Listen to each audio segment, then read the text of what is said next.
Assalamu alaikum viewers. What I'm going to share with you today is the history of the famous and well-known Mr. Pizza. Once upon a time, in a small Italian village, a humble baker named Mario wanted to create a special dish for his town. One day, he flattened some dough, added fresh tomatoes, cheese, and basil from his garden, and baked it in his wood-fired oven. The aroma spread through the streets, and curious villagers gathered around.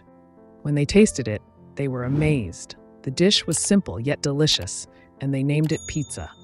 Word of Mario's creation traveled far and wide, and soon, his small invention became a global sensation, loved by everyone.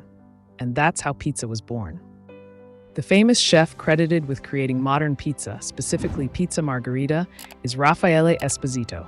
He prepared it in 1889 to honor Queen Margherita of Savoy during her visit to Italy. If you want information about the history of food, my TikTok ID is ChefBukharikitchenclub 5121. Don't forget to like and follow. Thank you.